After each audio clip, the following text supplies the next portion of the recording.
Hey guys, how you doing? I'm Tade Osho. Welcome to the first episode of Football Time Machine, a show where we take a stroll into the archive books after doing a little research and delving into some of the juicy stories of the past.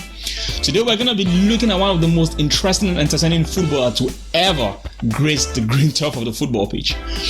A retired Nigerian international, regarded by some as the African Pele, by some as the greatest African footballer never to have won a club league title. I'm talking about Austin Jay Jay Okocha, popularly called Jay Jay. We're going to look at the world-class players he embarrassed on the football pitch, some of the skills he invented which were picked up by some famous players. Well, let's get right into it. And Maradona gives Argentina the lead.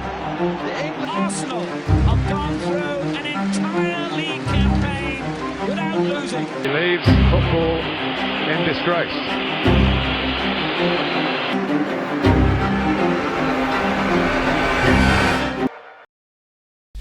Within 2002 and 2006, Okocha took the Premier League by storm, and his displays awarded him two-time BBC African Player of the Year awards consecutively. Okocha carries a certain element of surprise on the ball and has a slick ability to get himself past tight situations. You know, whenever he's in a situation that is so difficult, like for many players, he finds a way to get himself out of the situation so easily. Whether it's with an unexpected pass or a beautiful piece of skill like the backheel through ball against Middlesbrough in 2003, or most notably the rainbow flick against Ray Parlour's Arsenal, that's my club, in 2003. Okocha troubled many players in the Premier League when playing for Bolton Wanderers with his showboating, and one of his favorite skills includes the audacious low or high scoop right in front of his opponent. This enables him to be able to get away from them. Ray Parlour again was on the wrong side of Okocha's skill. Like beating him with the rainbow flick was not enough, he decided to experiment this high scoop on him as well. According to Okocha, race teammates at Arsenal did make fun of him at the camp. Did he say anything to you afterwards? No, he didn't, but I got a phone call from a friend that is playing with him. Kano. Really? Yeah. And Kano? What did he say? He said that they teased him all the week, you know, and he didn't find it funny. Didn't he? Yeah, that I should be careful next season. You'll have to be looking for you. Even some years down the line, JJ's nephew, Alex Iwobi, who happened to play for Arsenal at the time, recounted moments that Robert Perez comes to training and teased him because of what his uncle JJ did to Arsenal Football Club on match days. Till this day, I still get reminded because we have Robert Perez, who always comes in, and when he greets me, he doesn't greet me as Alex. He goes, "Oh, JJ," because of what he did to Arsenal. So he always reminds me. Some other players JJ embarrassed in the Premier League included the likes of the Manchester United greats Ryan Giggs and Roy Keane.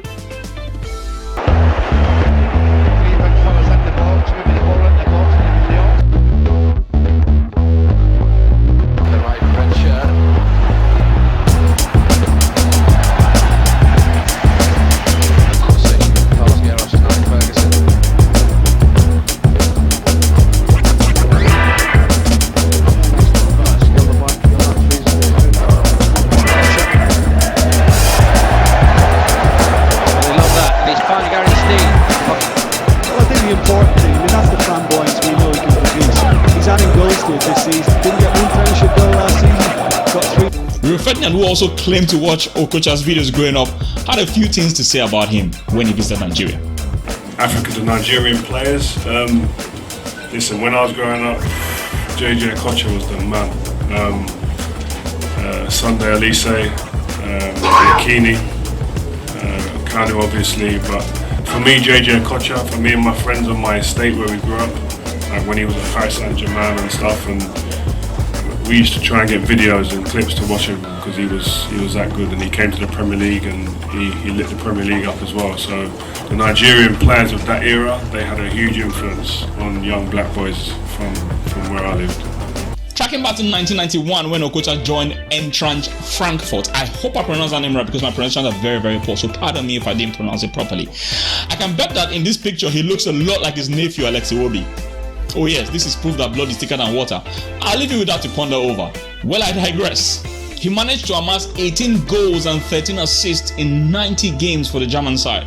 But the most memorable goal till date was the goal against Oliver Kahn. I'm sure the whole world knows about that goal. But if you don't, here's a clip.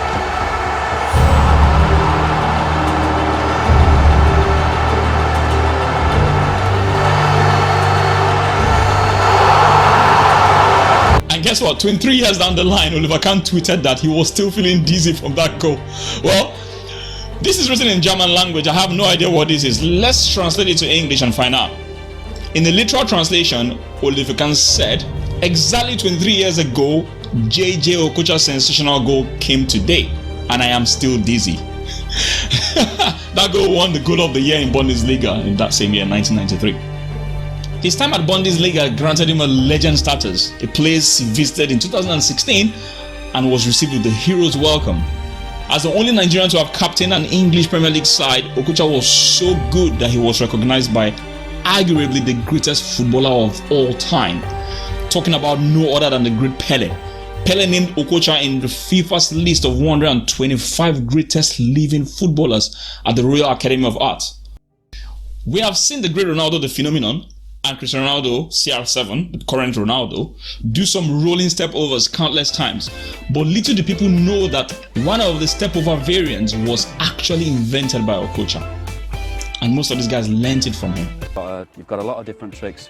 One of the ones that you use where you roll the ball with one foot and then step over with the other foot, is that one that you've done since you were a kid?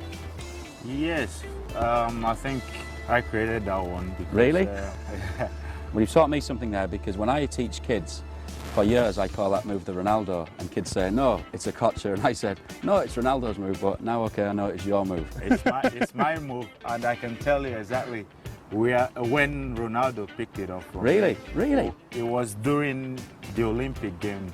In 96? 1996. Really? I did it against Brazil. Did you? Yeah, and that was when Yes, I because saw probably first time I saw Ronaldo do it was the season after. Yeah, and then ever since he has been doing it as well.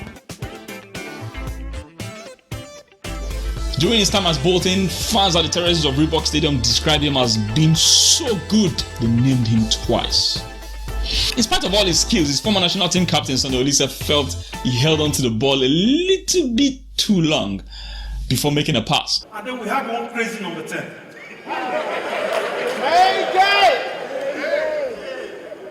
In as much as I and him have a good relationship today, if I tell you how many times we almost fought on the pitch, JJ pass now.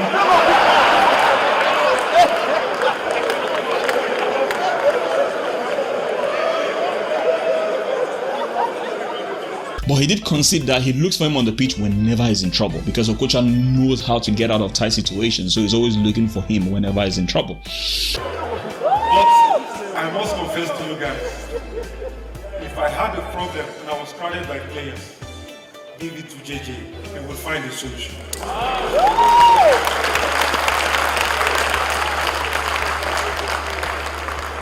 Okocha hung his boots from football in 2008, and even in retirement, he dazzled in charity matches where he still showed some breathtaking skills, such as he did in Yobo's testimonial match in 2016, when Samuel Eto'o, who was in the opposing team from Okocha, joked that Okocha should be substituted because he was just too good for his team. You know that you have a match winner, and in fact, Samuel Eto'o is saying he needs to be substituted because he's a danger to our side. That's absolutely fantastic. The most mind-blowing was in the Guinness Football Challenge when Okocha kicked the ball to deflect another ball into a hole, while hanging out with, the likes of African legend Rico Song and France legend Marcel Desailly. I hope I pronounced that name right. Forgive me if I didn't. They were stunned after he did that. Watch and see. Take your time, okay? Yeah. Bring some magic? No, impossible. Impossible. Whoa! Oh, man. There's still the argument that the video was CGI assisted by Mose, but there's little evidence to prove that. So as far as I'm concerned, Okocha did it.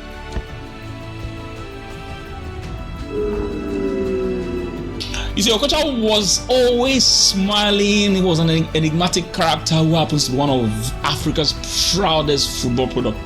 He will forever be a legend of African football and the world. Well, that's all from me today, folks. In the next episode, we're going to be talking about I'd rather not say.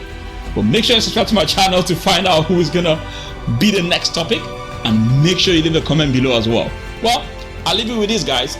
Fine wine tastes better with age, but so does football. I'm out of here, guys. Take care.